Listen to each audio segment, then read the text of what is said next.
Hello everyone, आज हम लोग देखने वाले हैं स्वॉर्ड स्टार के एपिसोड 184 के प्रीव्यू, जिसमें कि लियू फेंग लग रहा है कि वो मरने वाला है, क्योंकि यहाँ पर उसने कुछ अलग ही लेवल के बंदों से पंगा ले लिया था। वो पहले से ज्यादा स्ट्रॉन्ग हो जाता है क्योंकि उसकी ट्रेनिंग चलती है 1000 साल तक, बट स्टिल सामने बहुत टेरिफाइंग, मतलब वो पूरी जितनी टीम रहती है, आर्मी रहती है, सब एक बंदे के ऊपर डिप्लॉय कर देते हैं, जो कि रहता है लियू फेंग। फाइनली वो अपनी पहली पिनेकल लेवल की टेक्निक को सेलिब्रेट करता है, जिसका वो नाम रखता है अक्रॉस द स्काई। ये जो टेक्निक रहती है, हालांकि सिर्फ फर्स्ट फ्रॉम द उसके मैनुअल का, लेकिन ये बहुत पावरफुल थी, उसके लिए बिल्कुल परफेक्टली सूटेड थी। उसके बाद लियू फेंग मिलता है रेडिकल लीडर से, जो कि उसको प्रेस करते हैं और एनकरेज करते हैं कि तुम्हें और ज्यादा मेहनत करनी चाहिए, इससे कि तुम एक्सट्रीम लेयर पर जा सको। लियू फेंग वो सोचता है कि मैं इसका कोई अलग से नाम रखूं अपने हिसाब से। वो सोचता है कि मेरी लाइफ की जर्नी जो रही है और उसने तो सारी चीजों का सामना करा है, अपने लव्ड वंस को बचाया है, उसके ऊपर कुछ रखता हूँ। उसको याद आता है किस तरीके से मून रहता है, वो सिंबलाइज करता है फैमिली को और मिलने की चाहत को, जो पुरानी बुक्स रहती हैं उसमें। इसलिए वो डिसाइड करता है कि वो अपने मैनुअल को मून पॉलिसी नाम देगा। पॉलिसी पार्ट रिप्रेजेंट करता है उसके एम्बिशंस को और उसकी ना हारने वाली स्पिरिट को, इससे कि वो स्ट्रांग हो सके।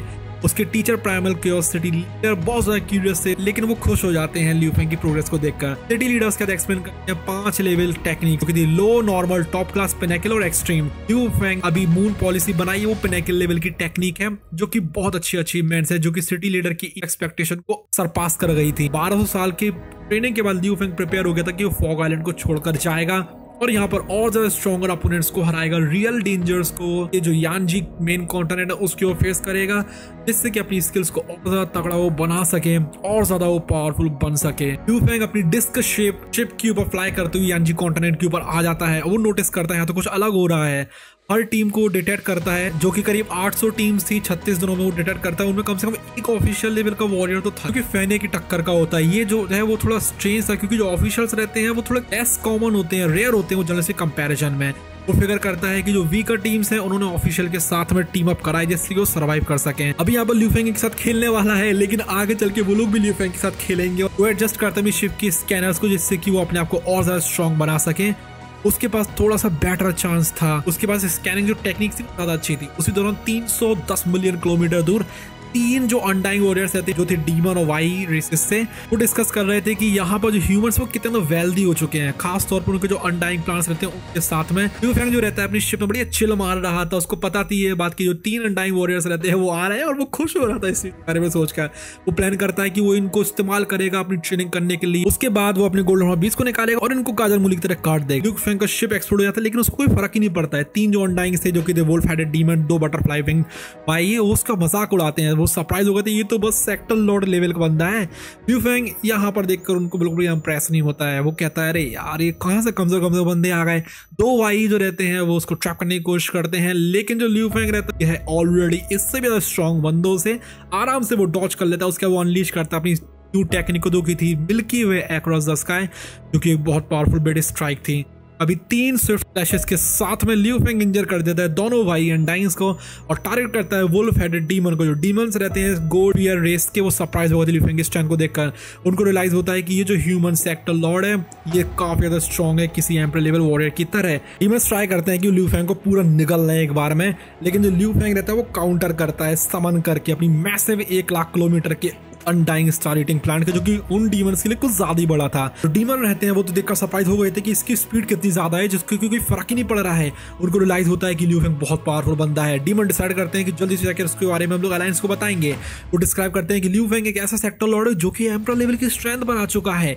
अब जैसे जो डीमंस रहते हैं रिपोर्ट करने जाते हैं, लियू फेंग सीक्रेटली अपनी पावरफुल स्कैनिंग डिवाइस का इस्तेमाल करता है, इससे एनिमी की टेक जो है जैम कर सके। अपने ट्रम्प कार्ड को निकालता है, जो कि था गोल्डन हॉर्न बीस्ट, जो कि ऐसा बीस्ट था जो कि बहुत स्पीड में उड़ता है, आराम से जल्दी से 2 वीक जो वाई अनडाइंग्स रहते हैं उनको तो वैसे शुश कर देता है। उसके बाद वो देखता है डिस्टेंस पर शाबू विंग्स के साथ में, जो यहाँ पर गोल्ड फेयर डीमर बचा हुआ, तो वो तो डर जाता है। उसको रियलाइज होता है कि ये तो पिनेकल एम्परर लेवल का बंदा है। वो यहाँ से भागने की कोशिश करता है, लेकिन जो गोल्डन हॉबीज रहता है अपनी मून पॉलिसी का इस्तेमाल करता है विंग अटैक का, जिससे कि स्विफ्टली स्लाइड कर देते हैं अपार्ट डीमंस को पूरे 2 टुकड़ों में। जो डीमंस रहते हैं अपने को सेल्फ डिस्ट्रक्ट कर लेते हैं, उससे यहाँ पर एक मैसिव एक्सप्लोजन होता है। जो गोल्डन हॉबीज था उसको प्रोटेक्ट कर लेते हैं शाबू विंग्स और आर्मर, इसलिए वो आराम से इस ब्लास्ट को सह लेते हैं। लियू फेंग इस इस बीस्ट की पावर को देखकर और ज्यादा थ्रिल हो जाता है। वो अपने डिफीटेड एनिमीज के आइटम्स को लेता है। उसी दौरान डीमन मैनेजमेंट में लियू फेंग को एक टॉप ह्यूमन जीनियस बताया जाता है, जो कि एक डेंजरस थ्रेट है जिसको जल्दी से जल्दी यहाँ पर खत्म करना पड़ेगा। अब 3 साल बीत जाते हैं लियू फेंग को यानजी कॉन्टिनेंट के ऊपर। वो अपनी टाइम को बताता है ट्रेनिंग करते हुए 22 ऑफिशियल टाइम्स को 19 जनरल्स को मार दिया था, खास तौर पे गोल्डन हॉर्न बीस्ट की वजह से। हालांकि वो इंप्रूव तो बहुत स्पीड में हो रहा था, लेकिन तो कमजोर सा महसूस हो रहा था बाकी टॉप टियर के सेक्टर लॉर्ड्स के कंपैरिजन में, जिन्होंने मिलियंस ऑफ साल तक ट्रेन किया है। उसको जो गोल्डन हॉर्न बीस्ट था उसका नाम रख दिया था उसने सिल्वर विंग्ड एम्परर, क्योंकि उसके अटैक्स को ज्यादा टेरिफाइंग थे। उसी दौरान ऑटोमेशन वर्चुअल बेस में एक ऑटोमेशन योद्धा था जिसका नाम था साइवे या, जो कि लॉयल फॉलोअर था अपने मास्टर का। वो कहता है कि मेरी प्रोग्रेस बहुत ज्यादा अच्छी रही आउटर रीजन में वॉर्ड्स के, और वो कॉन्फिडेंट था कि मास्टर के ट्रेजर की वजह से ही वो इतने सारे एम्परर्स को हरा पाया। एकदम से सावे काज की जो एडवांस स्कैनर डिटेक्ट हुए ह्यूमन सेक्टर लॉर्ड को यानजी को मेन कॉन्टिनेंट के ऊपर डिटेक्ट करती है, जिसके पास बहुत हाई टेक डिवाइसेस थे। रिकॉग्नाइज कर लेता है इस बंदे को कि ये तो जीनियस है, इसलिए सावे का कहता है कि मैं इसको हंट करूंगा। उसको पता नहीं थी ये बात कि लियू फेंग तो यहाँ पर अपनी वाइफ के साथ में वर्चुअल मूवी को एंजॉय कर रहा है, लेकिन लियू फेंग उसके एक्सप्रेशन से बदल जाते हैं। उसको जैसे थ्रेट महसूस होता है। वो कहता है जूजन से कि मुझे अभी थोड़ी टाइम के लिए तो जाना पड़ेगा यहाँ से। दूसरे यहाँ से चली जाती बिना चिंता करे। उसको पता थी ये बात, जो लियू फेंग है वो ऑलरेडी डेंजरस जोन है, उसको तो सामना करना ही पड़ेगा। यहाँ पर की जो 9 प्रामिड्स शिप्स रहते हैं उसके ऊपर अटैक करते हैं, उनकी पावरफुल लेजर बीम्स रहती हैं, पूरे पैलेस को डिस्ट्रॉय कर देती हैं।